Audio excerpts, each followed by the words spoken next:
Welcome back to the Alex Jones Show. I'm David Knight on this Thursday, February the 23rd, 2017. We're going to be talking to Bruce Fein. Anybody that doesn't know who Bruce Fein is at this point, this is going to be an interesting half hour. Of course, he was appointed general counsel for the FCC, and in that capacity, he spearheaded the effort to remove the fairness doctrine. See, if you want free speech, as the First Amendment says, you've got to get government out of the way. And once they did that by repealing the fairness doctrine, it gave birth to talk radio. Then he assisted Congressman Bob Barr in drafting articles of impeachment against Bill Clinton for committing perjury. Yeah, that's right. Bill Clinton was not impeached for having an affair, folks. In spite of all of the efforts of Ken Starr and the mainstream media to make you think that, he was impeached for perjury.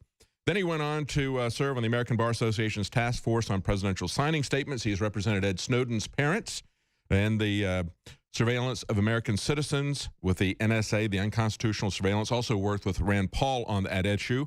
And talking about the metadata collection program, when they tell you that metadata is not important, don't believe them. It is the most important thing. It is far more important than listening to your conversations or reading your emails. With metadata, they can put together an entire profile on you. That is the fastest growing area of surveillance, is metadata.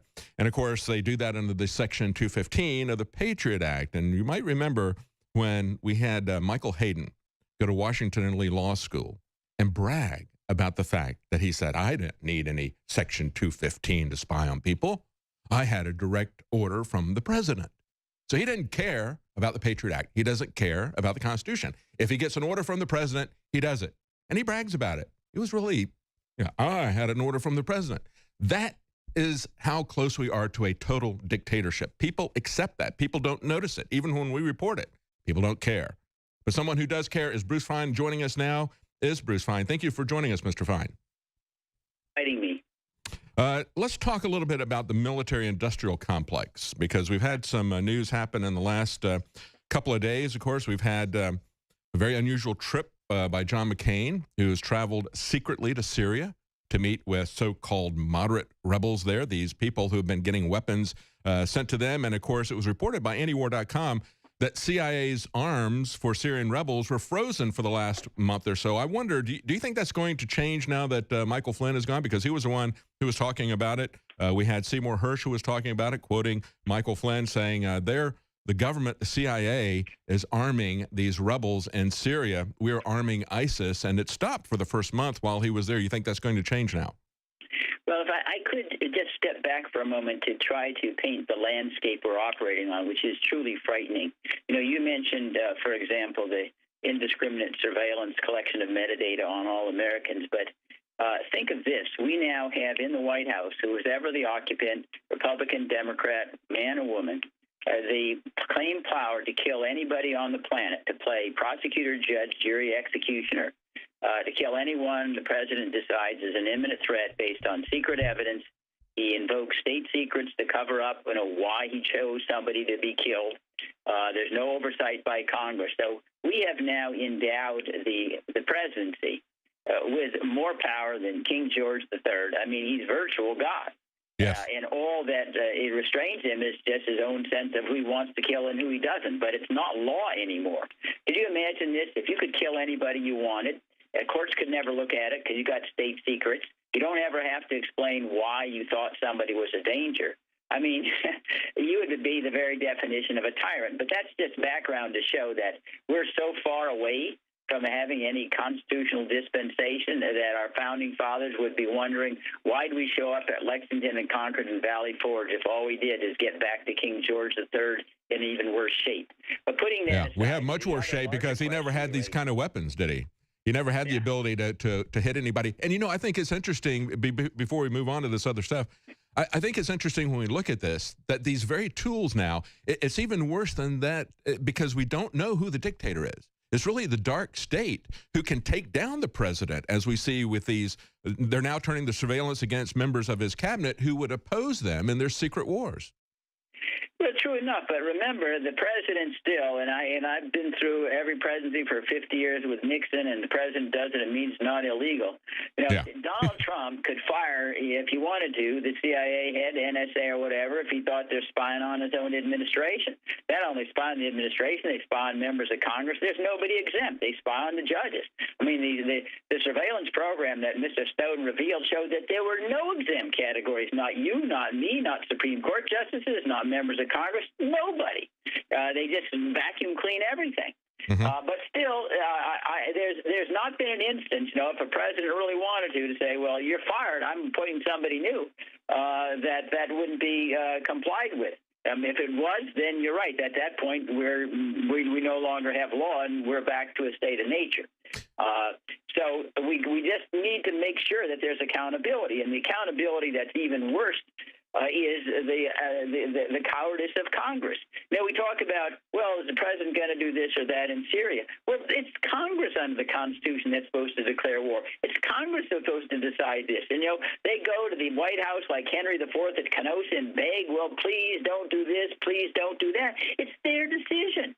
And they run away from everything. They don't even want to decide, where transgender people can go to the toilet. It's all the executive branch.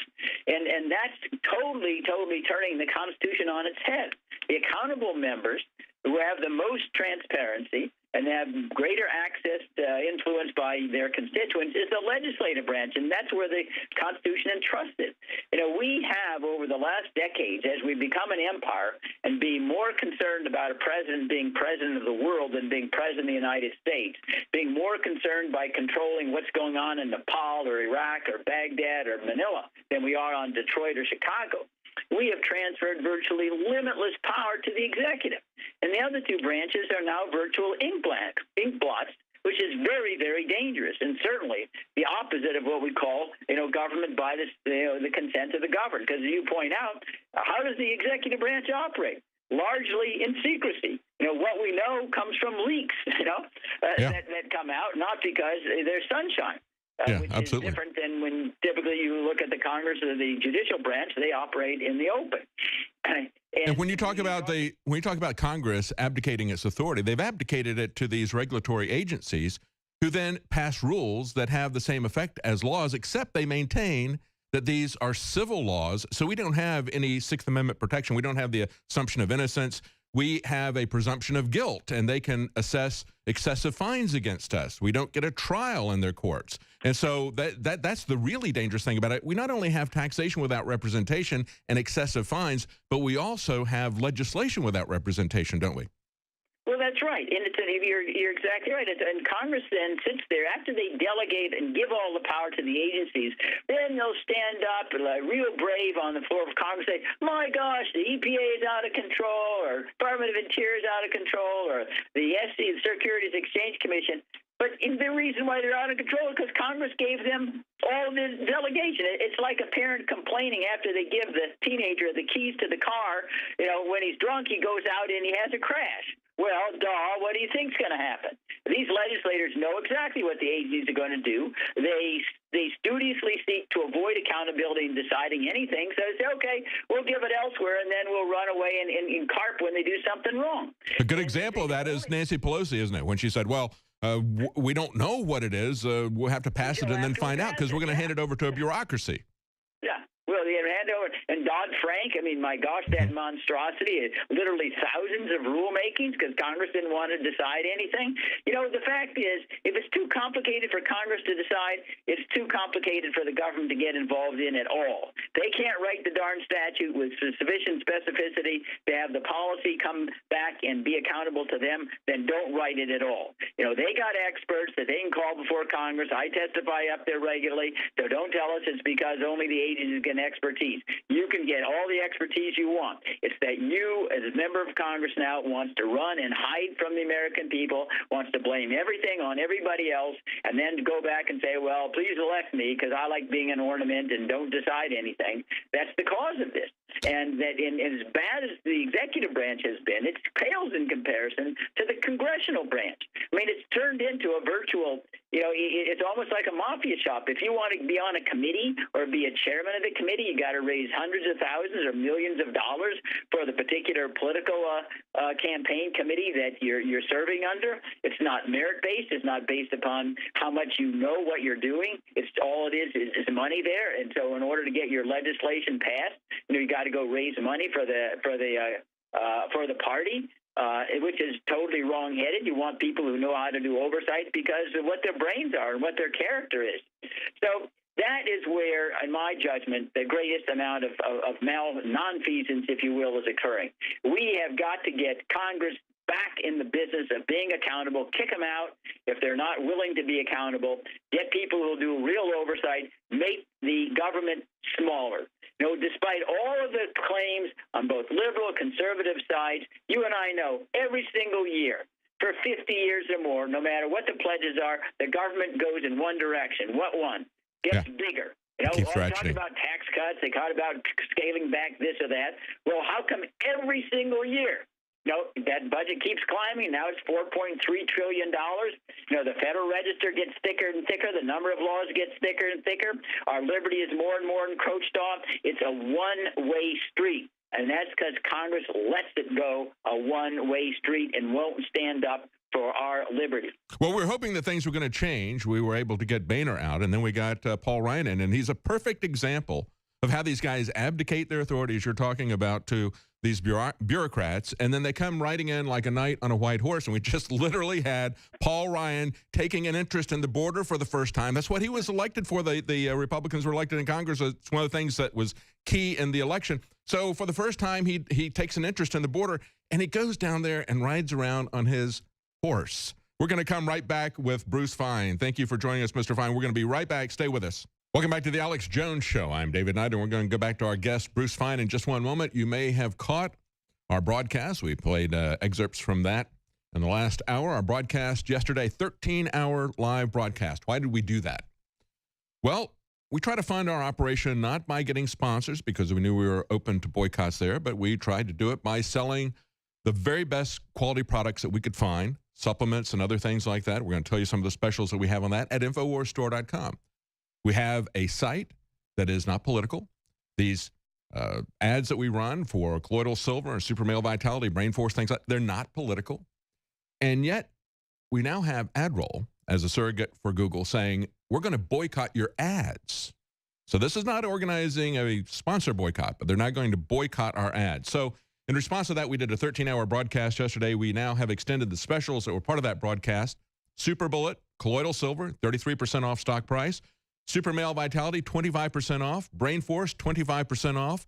Survival Shield X2, 25% off. And our new product, Caveman, 33% off. And, of course, that is a paleo supplement that has bone broth, turmeric root, other things like that. Take a look at that. That's a great tasting supplement there to help your health. We've also put some lithographs on sale. We have a top quality lithograph that was done by an artist who is official portrait artist for the Republican National Committee. We have a lithograph, just $19.95 of Trump, another one for Ronald Reagan. And of course, we have free Alexa Pure with 3 months InfoWars Select Storable Food Supply. That's a big special as well. So support our operations, support your health. Go to our non-political site, InfoWarsStore.com, and defeat the boycott that we have going against us from Google. I want to go back to our guest right now, Bruce Fine. Bruce, we have a couple of minutes left. Where would you like to go with this? Would you like to talk about the Supreme Court appointment, or what would you like to talk about? Well, I think that the greatest threat to our liberties really is this permanent warfare state, and it doesn't relate to Trump or Obama or Bush. We've been in this state really ever since Eisenhower warned, in 1961 about this military-industrial counterterrorism complex, and we need to go back to the framers. We want invincible self-defense. We're spending, trillions of dollars on trying to defend other people and control the whole world. Well, I want to control the United States. That's what the purpose of our Constitution is, not to make the world safe for democracy, to make the United States safe for liberty. That's what our goal is. And we have to shut down this idea that somehow our greatness is dependent upon how many other people we can tell how they ought to live their lives. Doesn't mean we should blind ourselves. It doesn't mean that we shouldn't arm ourselves in self-defense to retaliate if anyone has the audacity to attack us. We should bring those troops abroad, hundreds of bases in literally hundreds of countries. We need to bring them here to defend our borders, to defend us, to defend our sea lanes, our air lanes, our cyberspace, not everybody else's. And we have this juvenile thrill, well, we look great because we're in everybody else's backyard. But the United States is not about controlling other people. It's about having a liberty-centered universe for Americans.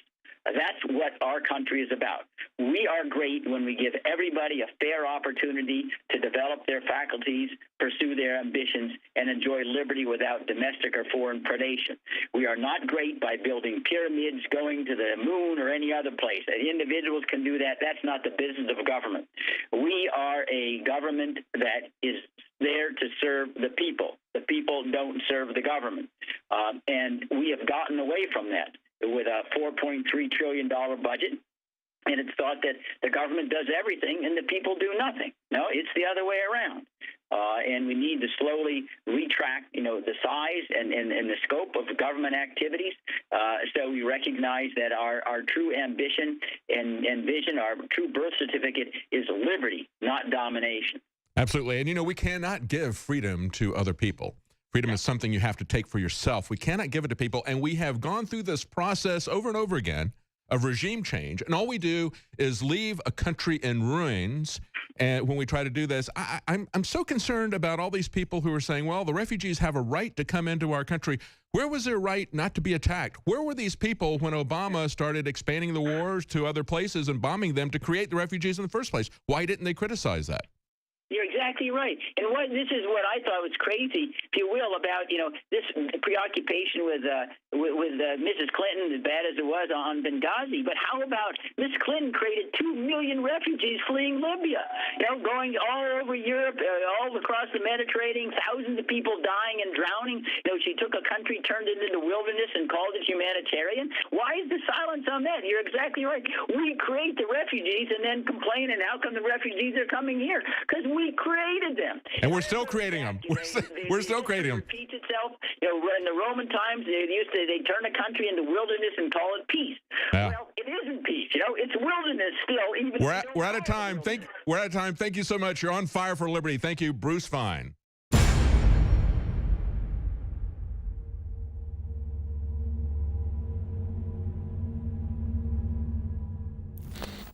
Look, I'm not going to sit here and say, see, I told you so, that communist Chinese-style net censorship was coming to the web, because it's already here. It's being announced. The way you keep the internet open and free is you get involved more than ever. Go to Infowars.com/app. A new battleship in the fight. Infowars Live, available right now. We're looking for a crew to man it. You going to sit down and play games and be a trendy? Or are you going to be part of history? Don't sit by and let the internet and free speech be stolen from you. Take action.